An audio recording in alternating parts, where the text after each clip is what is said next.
Hello guys, ఎలా ఉన్నారు? అందరూ బాగున్నారా? ఈరోజు మన ఛానల్లో గోధుమ పిండితో స్వీట్ రెసిపీ చూపించేస్తాను, వచ్చేయండి. ఈ రెసిపీ చాలా బాగుంటుంది, మీరు కూడా ఒకసారి ట్రై చేయండి. ఒకసారి తిన్నారంటే మళ్ళీ మళ్ళీ తినాలనిపించేలా ఉంటుంది. లేట్ చేయకుండా ప్రాసెస్లోకి వెళ్ళిపోదాం.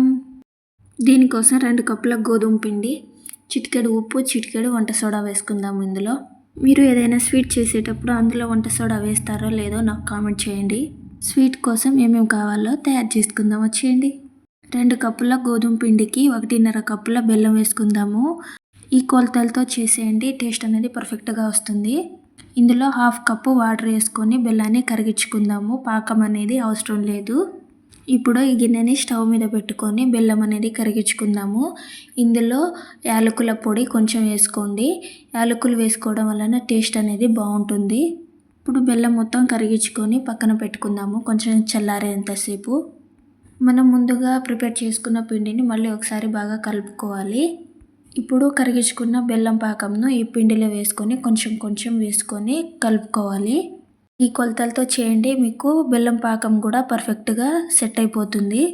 చూస్తున్నారు కదా ఫ్రెండ్స్, వీడియోలో బెల్లం పాకం కొంచెం కొంచెం వేసుకుంటూ మీరు పిండిని కలుపుకోండి, అయితేనే పర్ఫెక్ట్గా మీకు బెల్లం పాకం అనేది సరిపోకపోతే కొంచెం వాటర్ వేసుకొని పిండిని కలుపుకోండి. ఇలా బాగా కలుపుకోవాలి, వీడియోలో చూపిస్తున్నట్టుగా పిండిలో ఉండలు ఏమీ లేకుండా. వీడియోలో చూపిస్తున్న స్ట్రెచర్ వచ్చేదాకా కలుపుకోండి. ఇలా పర్ఫెక్ట్గా ఉండాలి, అయితేనే మనం ఈ స్వీట్కి పర్ఫెక్ట్ స్ట్రెచర్ వస్తుంది. పిండిని ఇలా గ్లాస్లో వేసుకోండి, అయితే మనం వీలుగా ఉంటుంది చేసేటప్పుడు. ఆయిల్ బాగా హీట్ అయ్యాక ఇందులో కొంచెం కొంచెంగా మనం పిండిని వేసుకోవాలి. ఆయిల్ అనేది బాగా హీట్గా ఉండాలి.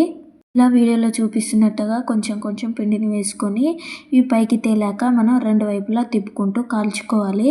ఎక్కువసేపు ఫ్రై చేసుకోకండి, ఎందుకంటే మాడిపోతాయి. మొత్తం మంచి కలర్ వచ్చేదాకా ఫ్రై చేసుకొని మనం తీసేయడమే.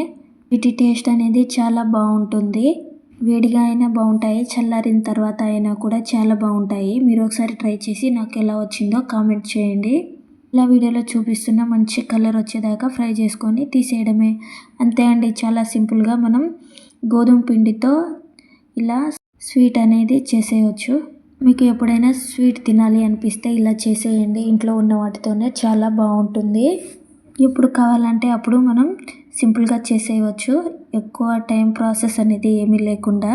ఇవి చాలా స్మూత్గా చాలా బాగుంటుంది. ఈ వీడియో కనుక మీకు నచ్చితే లైక్ చేసుకొని నా ఛానల్ని సపోర్ట్ చేయండి ఫ్రెండ్స్.